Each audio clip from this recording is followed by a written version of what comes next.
Okay. So in previous lecture, we were on the point of what are the properties of refrigerants. Okay. So we discussed regarding thermodynamic property, chemical properties, and physical properties. Okay. So when we use this refrigeration system, we have certain, we can say, the problem associated with that. So to avoid that problem, which are generated due to refrigeration cycle by using the particular type of refrigerant. Okay, so those are either तुमचा जो काही green house effect असेल तो असेल किंवा ozone layer depletion असेल. Okay, so firstly we will go through what is greenhouse effect. So all of you are aware about what is greenhouse effect. So when we consider the heat or energy is coming from the sun, which is absorbed by the earth, and again into the space.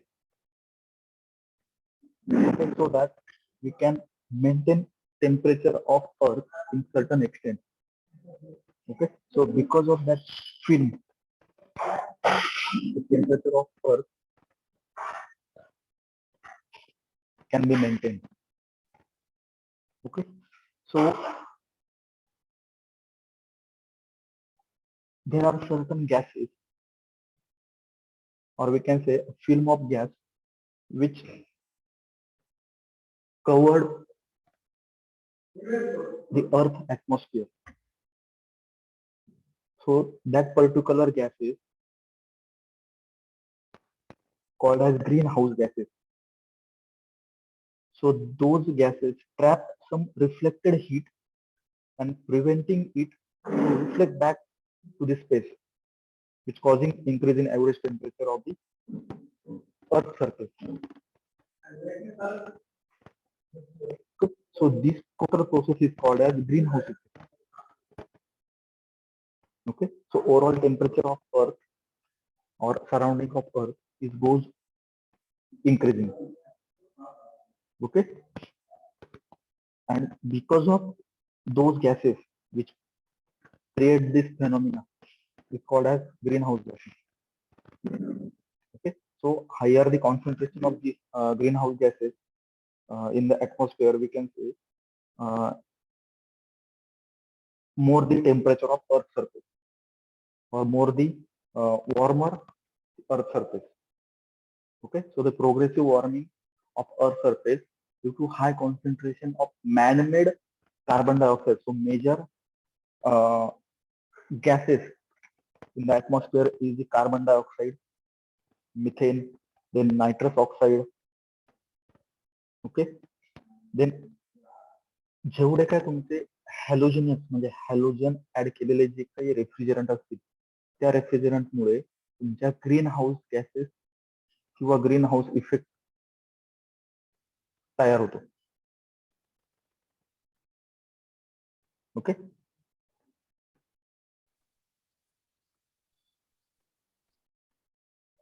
So major component is your CO2. म्हणजे जर तुम्ही इथे एक earlier data दिलेला आहे 100 years ago CO2 जर बघितला तर तो पर जे काही PPM होते पर्टिक्युलर पर मिलियन हे 275 होते. 2007 मध्ये रिसर्च नुसार ते 375 पार्टिक्युलेट पर मिलियन झाले आणि इन 2040 इन अपकमिंग इयर्स ते 450 पर्यंत जाऊ शकता. म्हणजे काय स्लोली जे काही कंटेंट आहे तुमचं CO2 in the atmosphere is increasing day by day because of those particular gases. आता तुमचे रेफ्रिजरेशन आणि एअर कंडिशनिंग सिस्टम ही तुमच्या ग्लोबल वॉर्मिंग मध्ये कशी कॉन्ट्रीब्यूट करते.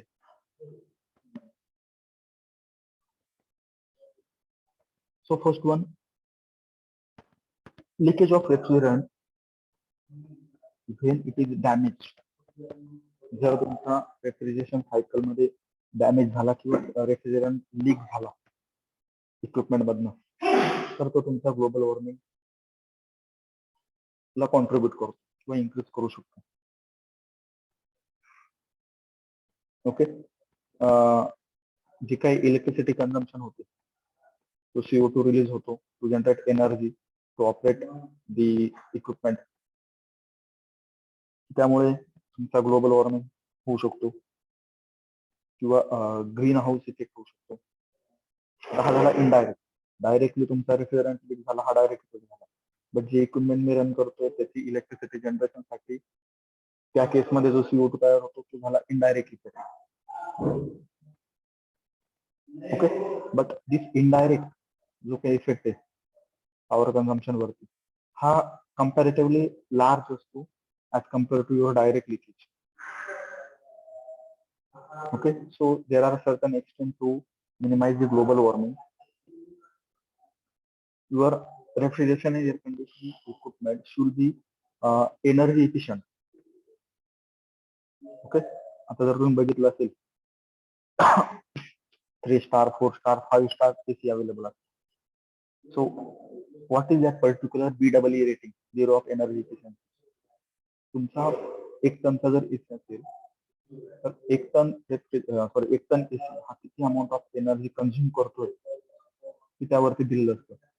तुमचा 4 स्टार जर घरातला फ्रीज जर बघितला 4 स्टार असेल तर तो साधारणपणे 255 पर्यंत म्हणजे 225 किंवा 230 पर्यंत पर इयर युनिट कंझ्युम करतो. म्हणजे नियर अबाउट पर डेचा 1 युनिट कन्सिडर करतो. मग ते जेवढं तुमचं BEE रेटिंग कमी होत जातं तेवढं तुमची एनर्जी कन्झम्पशन वाढत जातं. ओके. जी काही रेफ्रिजरेशन सिस्टम असेल ती तुमची लीक टाईट पाहिजे. तुमचा लिकेज जर झाला तर डायरेक्टली इफेक्ट तुमचा ग्रीन हाऊस वरती होतो. Okay. So this is greenhouse effect. Then ozone layer depletion. So what is ozone? How it will directly contribute? हे सर्वांना माहिती आहे. सो ओझोनचे 2 लेअर कन्सिडर करतात किंवा 2 टाईप मध्ये कन्सिडर करतात. एक फुल ओझोन असेल आणि एक ग्राउंड लेवल ओझोन असेल. ओके. सो तुमचा जो काही ओझोन आहे तो जेवढे काही तुमचे अल्ट्राव्हायोलेट रेज असतील ते ऍब्सॉर्ब करणार आहे. तर त्यामध्ये परत काही कॅटेगरी केलेलं आहे. म्हणजे काही UV radiation produce by sun can splitting in certain way. पहिला असेल तुमचा UVA. ओके. अल्ट्राव्हायोलेट रेज की ज्याची वेवलेंथ ही 320 ते 400 नॅनोमीटरच्या अराउंड असते, की जे तुमच्या ओझोनने डायरेक्टली रेज ऍब्सॉर्ब होत नाही. सेकंड टाईप आहे तुमचा UVB, a band of UV radiation with the wavelength of 280 to 320. आधीचा 320 to 400. याचे हा जो काय पर्टिक्युलर रेज तर याचे रेडिएशन इफेक्ट डायरेक्टली तुमच्या स्किन वरती म्हणजे तुमच्या स्किन कॅन्सर होऊ शकतो. DNA डॅमेज करता, क्रॉप्स प्रोडक्शन असेल ते कमी होतं किंवा डायरेक्टली तुमच्या मरीन लाईफ वरती अफेक्ट होऊ शकतो. ओके. देन UVC जे काही तुमचे रेडिएशनचे बँड असतात ते बँड हे 280च्या आतमध्ये जर असेल तर त्याला बोलता UVC रेडिएशन. सर्व डॅमेज सर्वात हार्मफुल असतात. बट ओझोनने किंवा ओझोन लेअरमुळे हे कम्प्लिटली ऍब्झॉर्ब होतं. Okay. Then ground level ozone. Ground level ozone मध्ये जर तुमचा मेन कॉम्पोनंट जर बघितला तो smoke. Okay. So basically it is most complex, difficult to control आणि एअर पोल्युशन करण्यासाठी इम्पॉर्टंट आहे. म्हणजे यामुळे मॅक्झिमम टाइम एअर पोल्युशन झालेलं असतं.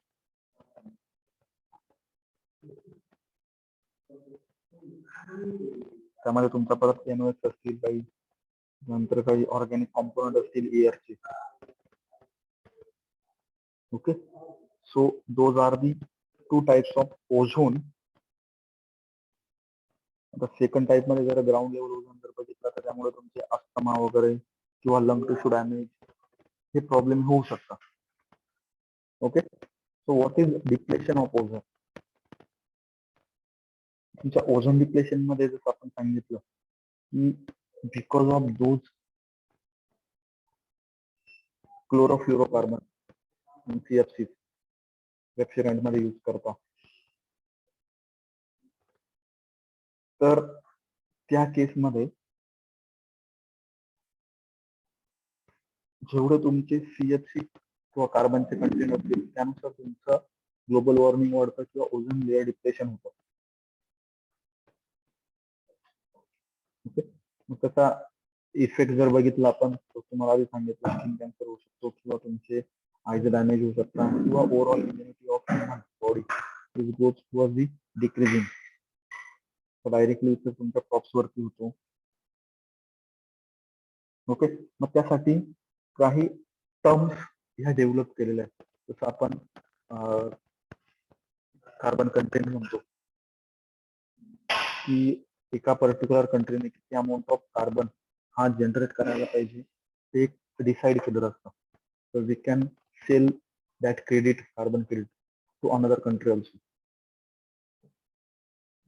Okay, so there is a term that is ozone depletion potential. Okay, so it is basically a number which reflects the amount of ozone depletion caused by the substance. जो काय particular substance असेल, for example, in second line, it is the ratio of impact of ozone in chemical compared to impact of similar mass of CFC11. Okay, so basically all the refrigerants use R11 as a calibration. Okay, जो काही आपण basic comparison साठी standard consider करतो तो R11 consider करतो आणि R11 चा ODP that is ozone depletion potential हा एक कन्सिडर करतो. ओके, जेवढा तुमचा रेफ्रिजरंटची ODP हा एक पेक्षा कमी असेल तेवढा तो रेफ्रिजरंट ओझोन लेअर साठी किंवा एन्व्हायरमेंट साठी चांगला आहे असं कन्सिडर करतो. Okay, so basically ODP is the potential of a single molecule of refrigerant to destroy the ozone layer. Okay, so आपल्याला एक पेक्षा कमी पाहिजे अशा टाइपचे आपण रेफ्रिजरंट सिलेक्ट करतो किंवा यूज करतो. Next is a global warming potential. What is global warming potential? Basically it is the we can say the index which compare the global warming impact of an emission of greenhouse gas to the impact from the emission to similar amount of CO2. Okay, greenhouse गॅसेसने global warming वरती किती impact केलेला आहे as compare to किंवा in relation to तेवढाच emission किंवा तेवढाच किती अमाऊंट ऑफ करू शकतो. Okay,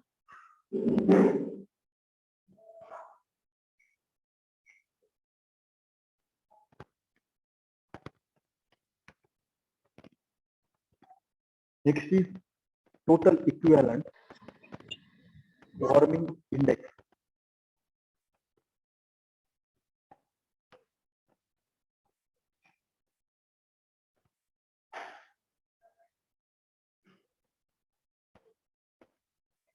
Total equivalent warming index.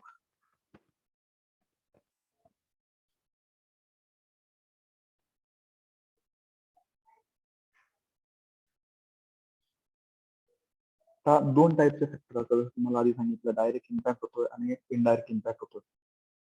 मग या डायरेक्ट आणि इनडायरेक्ट इम्पॅक्ट मिळून जो काही वॉर्मिंग इंडेक्स तयार होतो, डायरेक्ट इम्पॅक्ट तुम्हाला सांगितलं मी की डायरेक्टली गॅस लीक झाला रेफ्रिजरेटरनं, इनडायरेक्टली तुम्ही इक्विपमेंट रन करण्यासाठी जे काही ऑक्सिजन यूज केला त्यामुळे जेवढा काही CO2 तयार झाला असेल तो तुमचा तो झाला इनडायरेक्टली. मला डायरेक्ट आणि इनडायरेक्ट ह्या दोघांचं ऍडिशन करून जो काही तुमचा कॉमन इंडेक्स तयार होती ती झाली तुमची total equivalent warming index. Okay,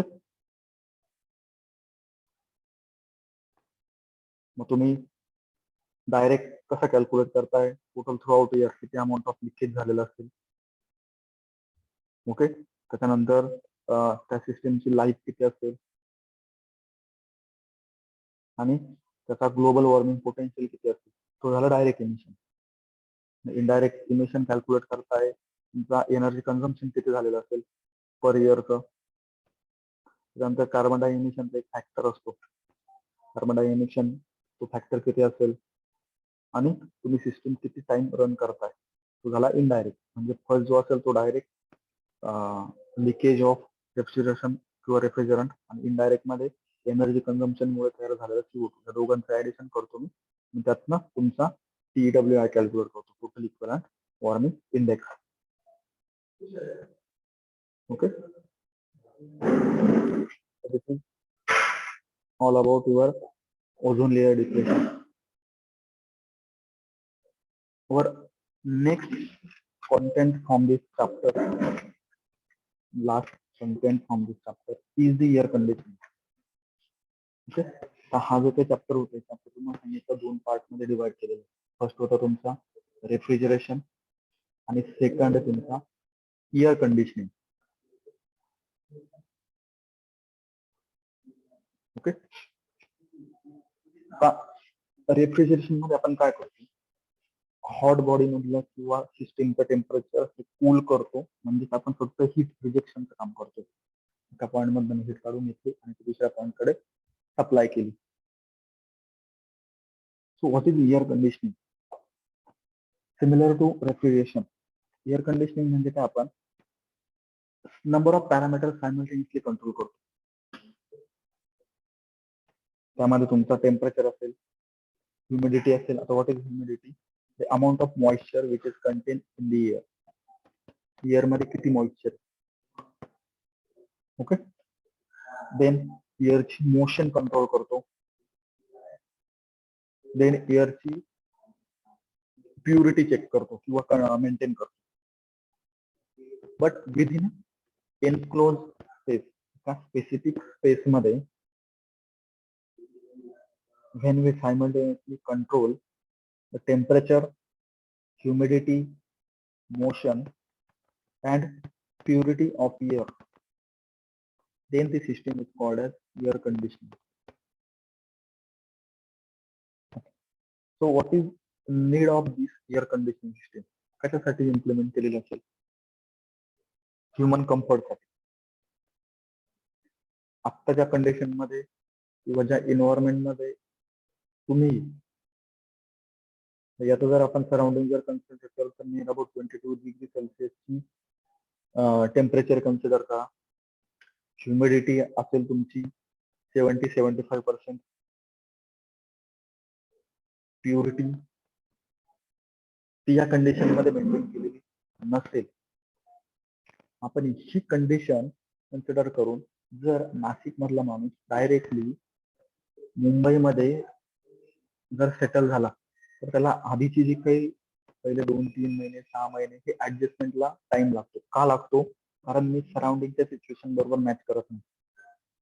आता आपली कंडिशन ही समवॉट सिमिलर कंडिशन आहे. आमचं जर एक्झाम्पल म्हटलं, मुंबई मधला पर्सन जर डायरेक्टली तुम्ही राजस्थान मध्ये जर शिफ्ट केला तर या दोन कंडिशनच्या सराउंडिंग मध्ये काय फरक आहे की मुंबई मधलं जर एन्व्हायरमेंट जर कन्सिडर केलं तर ते असेल तुमचं टेम्परेचर हाय असणार आहे as compare to average temperature high असणार आहे. म्हणजे ते आपण आताच्या कंडिशनला कन्सिडर केलं, इथे 22 डिग्री सेल्सिअस आहे तर तिथे तुमचं सपोज 23 किंवा 24 डिग्री सेल्सिअस असेल. बट सी शोअरमुळे किंवा सी एरियामुळे त्याची ह्युमिडिटी इन्क्रीज झालेली असेल, तुमच्या एअरमध्ये मॉइश्चरचं प्रमाण जास्त असेल, मॉइस्ट एअर असेल ती, ते जास्त आपण काय म्हणतो घाम येतो. ओके, देन प्युरिटी, तो विषय आपण नंतर घेऊ. टेम्परेचर आणि ह्युमिडिटी हाच पर्सन जर मी डायरेक्टली राजस्थानमध्ये जर ठेवला तर तुमचं टेम्परेचर एक्स्ट्रीमली हाय असेल आणि तुमची ह्युमिडिटी ही एक्स्ट्रीमली लो असेल, म्हणजे तुमच्या एअरमध्ये हे मॉइश्चर कंटेंट ऍबसेंट असेल, नियर अबाउट थोडंफार असेल, वी कॅन से ऍबसेंट असेल. म्हणजेच एका स्पेसिफिक एन्व्हायरमेंटचा कंडिशनचा माणूस मी डायरेक्टली दुसऱ्या प्लेसमध्ये जर सेटल केला तर तो सराउंडिंग मॅच होत नाही. म्हणून मी अशी एक सिच्युएशन तयार केली की ज्या कंडिशन मध्ये पर्सन हा कम्फर्टनेस कन्सिडर करू शकतो. मग ती जी काही सराउंडिंग तयार करतो ती सराउंडिंग असते तुमची air condition. So in this air conditioning we actually control the temperature, humidity, purity and air motion, air circulation, air motion within an enclosed space. घरामध्ये बसवलेला एसी जो असेल तुम्हाला टेम्परेचर, ह्युमिडिटी, एअर प्युरिटी किंवा air motion हे कधीपर्यंत देऊ शकतो, कधीपर्यंत इफेक्टिव्हली देऊ शकतो, जोपर्यंत वॉलचे किंवा तुमच्या रूमचे सर्व जे काही विंडोज असतील, डोर असतील ते क्लोज असतील. म्हणजे मी सिस्टीम ही कंट्रोल करतोय, एनक्लोज करतोय. मी जर दरवाजा ओपन करून दिला तर नो मॅटर तुमची जी काही एफिशियन्सी असेल ती डाऊन होईल, तेवढ्या अमाऊंटने तुमचा एसी हा वर्क करणार नाही. ओके, कारण बाय डिफॉल्ट तुमच्या सिस्टीम वरती लोड येतो, आणखी पॉवर कन्झम्पशन करतो, लोड येईल आणि कंटिन्युअसली तुमची हीट एक्सचेंज होत असते त्या केसमध्ये. ओके, म्हणजे एअर कंडिशनिंग मध्ये मी ह्युमन कम्फर्ट यूज करतो.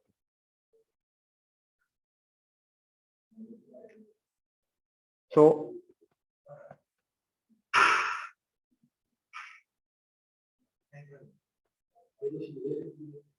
ऍप्लिकेशन जर बघितली एअर कंडिशनिंगचे,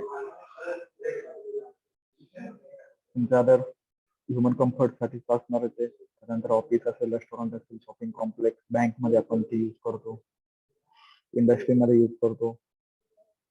त्याच्यानंतर जे काही अल्ट्रा प्रिसाइज वर्क असतात, म्हणजे आपण जे काही मेट्रोलॉजिकल डिपार्टमेंट असतात टेस्टिंग साठी, हाय प्रिसाइज ऍप्लिकेशन ऑब्जेक्ट असतात, ते मॅन्युफॅक्चर करण्यासाठी जी काही रूम असेल ती पूर्ण एअर कंडिशनिंग असेल, so that we can manufacture a particular product within a control condition so that your the accuracy has been maintained.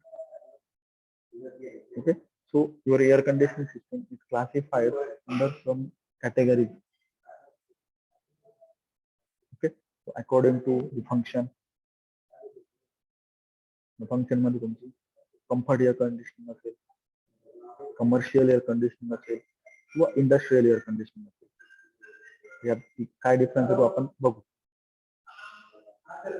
Then according to season of year, summer season असेल किंवा summer air conditioning system असेल, winter air conditioning system असेल किंवा year round air conditioning system असेल की जे throughout year मी constantly use करू शकतो. म्हणजे we can say we have to maintain the condition. म्हणजे मी नाशिक मध्ये घेतलेला एअर कंडिशनिंग सिस्टम आणि मी नागपूरमध्ये किंवा राजस्थान मध्ये घेतलेला एअर कंडिशनिंग सिस्टम, ह्या दोन्ही एअर कंडिशनिंग सिस्टम मध्ये मी जी काही सिस्टीम तयार करतोय ती डिफरंट असणार. नाशिक मध्ये ह्युमिडिटी ऍड नाही केली, कमी नाही केली तरी चालेल, फक्त टेम्परेचर अप अँड डाऊन करतो काही केसमध्ये. पण तसंच जे काही नागपूर किंवा जे हॉट रिजन आहे, नागपूर असेल, राजस्थान असेल, जिथे टेम्परेचर हे हाय असतं आणि तुमची ह्युमिडिटी कमी असेल, त्या केसमध्ये मी तुमची इयर कूल्ड करतो. एक्झाम्पल घेतलं राजस्थान, मी इयर कूल करतो, बट ती इयर कूल केल्यानंतर ड्राय असते, त्याच्यात ह्युमिडिटी असते, मी त्यामध्ये ह्युमिडिटी ऍड पण करतो. सो ह्या काही process Okay, humidification, dehumidification, sensible cooling असेल, sensible heating असेल, cooling and humidification असेल simultaneously. ह्या प्रोसेस आहेत.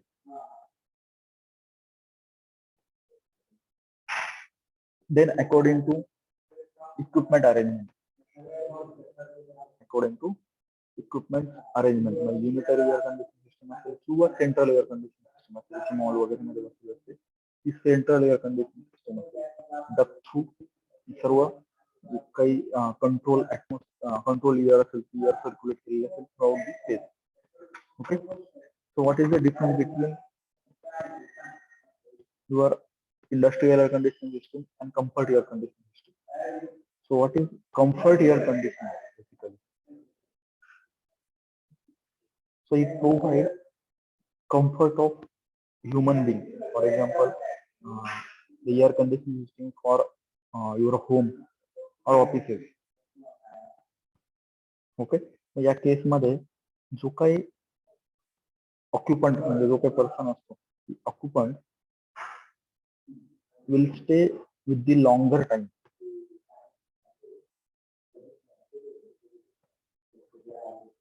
Okay.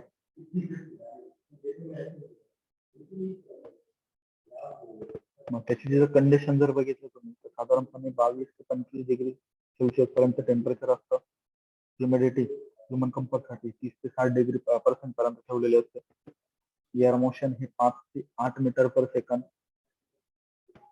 ओके, म्हणजे कॉमन ऑफिस मध्ये ह्युमन कम्फर्ट झाला.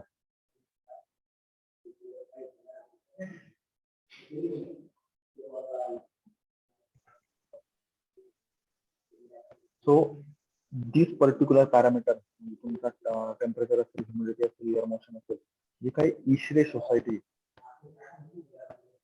Okay, ISHRAE India, I'm talking about ISRE, American Society of Heating, Refrigeration and Air Conditioning. Okay, so they basically take a survey and conclude what are the conditions that human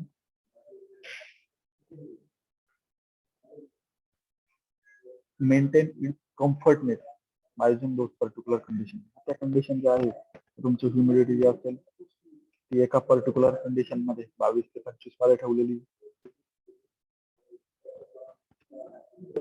त्यानंतर humidity असेल ती near about 30 ते 60 मध्ये, air motion 7 ते 8 मध्ये.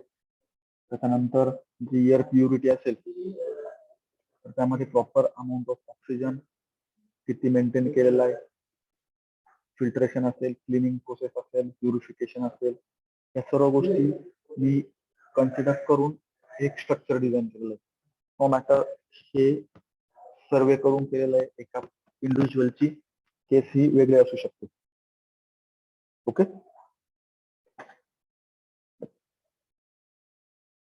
Then commercial किंवा industrial आपण air conditioning जर विचार केला तर इंडस्ट्रियल एअर कंडिशनिंग मध्ये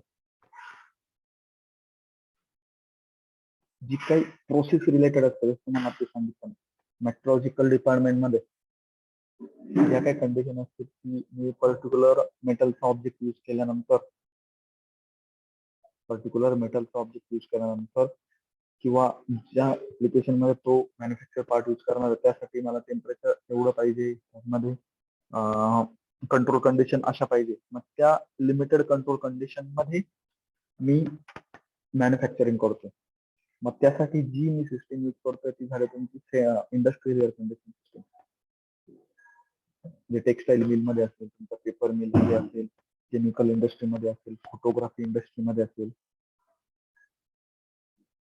okay, so those are the industrial air conditioning system. आता त्या ज्या कंडिशन आहेत तुम्हाला सांगितलं, ज्या ऍप्लिकेशन साठी मी तुमची प्रोसेस यूज करतोय, किंवा ज्या इंडस्ट्रीमध्ये ज्या प्रोडक्ट वरती प्रोसेस यूज करतोय त्यानुसार तुमची कंट्रोल कंडिशन व्हॅरी होऊ शकते.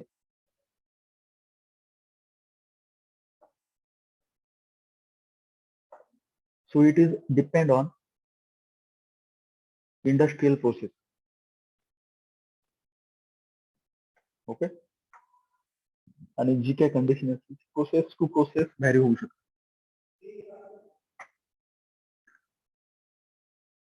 So when we compare those two conditions, that is industrial air conditioning system and comfort air conditioning system. So G industrial air conditioning system आहे ते मी प्रोडक्टची क्वालिटी इम्प्रूव्ह करण्यासाठी use करतोय आणि कम्फर्ट एअर कंडिशनिंग ह्युमन कम्फर्टसाठी. ऑक्युपंट कम्फर्टनेस साठी मी comfort air conditioning system use करतो. इंडस्ट्रियल प्रोसेस मध्ये प्रोडक्ट रिलेटेड पार्ट म्हणजे त्याचा मेन एम जो असेल किंवा मेन टार्गेट जे असेल ते प्रोडक्ट असेल आणि तुमच्या कम्फर्ट मध्ये मेन जे टार्गेट असेल ते ऑक्युपंट असेल.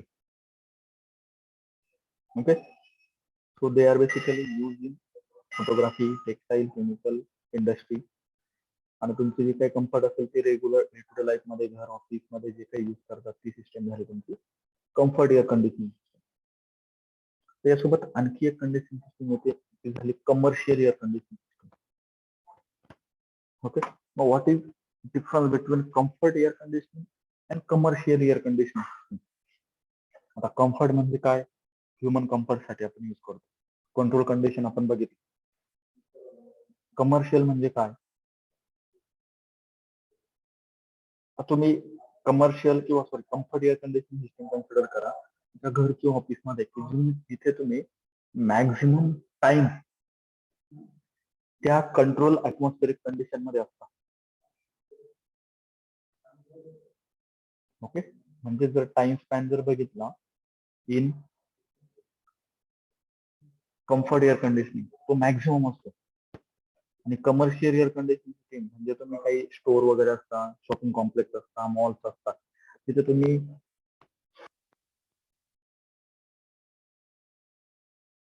कमर्शियली असणार आहे तिथे तुमच्या ऑक्युपंटचा जो काही टाइम असेल, पिरियड असेल तो कमी असणार आहे. कमी टाइम तिथे तुम्ही जाणार आहे. ओके,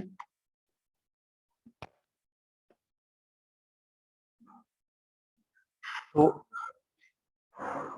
जी काही कॅपॅसिटी असेल ती कॅपॅसिटी आणि त्याचा फ्लो रेट हा कमी असतो कारण ऑक्युपंट कमी असतात. कमर्शियल मध्ये जर बघितलं तर त्याचा mass flow rate, air circulation पण जास्त लागतं किंवा त्यामुळे कॅपॅसिटी पण जास्त लागते. ओके, मॉल वगैरे शॉपिंग कॉम्प्लेक्स मध्ये बसलेले तुमच्या घरामध्ये बसवलेले असतो त्याला बोलता विंडो एअर कंडिशनिंग सिस्टम. आणि शॉपिंग कॉम्प्लेक्स मध्ये असतो तो झाला सेंट्रल एअर कंडिशनिंग सिस्टम. तुम्ही चिल्ड एअर किंवा कूल्ड एअर ही सप्लाय केलेली असते. ओके, तर त्यामध्ये जी काही घरच्या एसी मध्ये जी काही एअर सर्क्युलेशन असतं ती सेम एअर मी परत रिसर्क्युलेट करत असतो सायकलमध्ये. ओके, कमर्शियल एअर कंडिशनिंग मध्ये मी ऑक्युपंट जास्त असल्यामुळे मला एअरची प्युरिटी पण मेंटेन करावी लागते आणि त्या केसमध्ये मी काही अमाऊंट ऑफ एअर ही आधीच्या सायकल मध्ये नवीन एअर ही ऍड करतो, फ्रेश एअर ही ऍड करतो. ओके, आता तुमच्या घरच्या एसी मध्ये किंवा एअर कंडिशनिंग सिस्टम मध्ये पण जी काही सिस्टम आहे किंवा जो काही कंट्रोल स्पेस आहे तो प्रॉपरली मेंटेन करू शकतो. म्हणजे तिथे एअरचा लिकेज कमी असतो. ओके, फक्त एक डोर ओपन केला किंवा विंडो ओपन केली तर लिकेज होऊ शकतं एअरचं. But in commercial air conditioning system मध्ये there are number of possibilities that your temperature or air leakage, कारण जेवढे काही ऑक्युपंट असतील मॉलमध्ये जर बघितलं example, number of occupant, number of people ते कंटिन्युअसली कंट्रोल कंडिशन असते ते ब्रेक करण्याचं काय करतात. डोअर फ्रिक्वेन्सी ओपन क्लोज होणार आहे, ऑक्युपंटचं टेम्परेचर पण चेंज असणार आहे. ओके, त्यामुळे ते एअर लिकेज मॅक्झिमम असतो. Okay,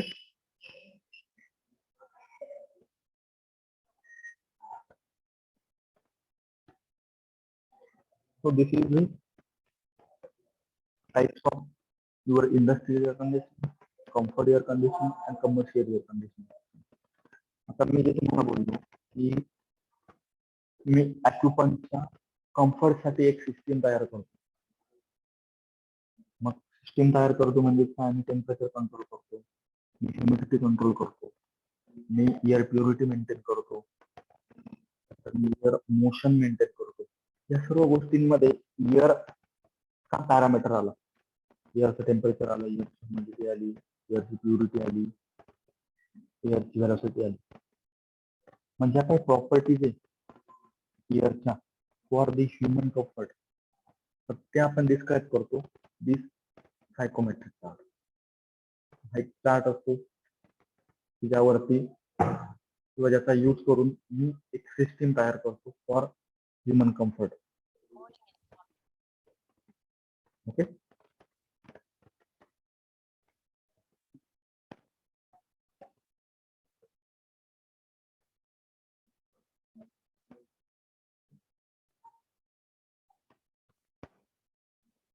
So first is dry air.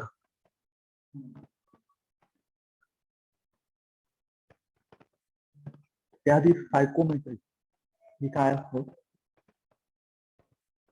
एअरचं आणि वॉटर व्हेपरचं जे मिक्सचर आहे, ओके, त्याचं बिहेवियर स्टडी करतो. The process of or the science to study the behavior of air and water vapor mixture is known as psychometry. Okay. आणि ज्या काही properties असतील, combine properties of air and water vapour, त्याच्या काय property असतील त्या असतील तुमच्या सायकोमेट्रिक प्रॉपर्टी. ओके. त्यामध्ये नंबर ऑफ टर्म इन्क्लूड आहे. तुमचे ड्राय एअर काय असते, मॉइश्चर एअर काय असते, सॅच्युरेटेड एअर काय असते, डीबीटी काय आहे, डब्ल्यूबीटी काय आहे. Okay. So that will be discuss in next lecture. Okay. Problem असेल तर जॉईन केल्यानंतर डिस्कस करून घ्या. परत रिजॉईन करा.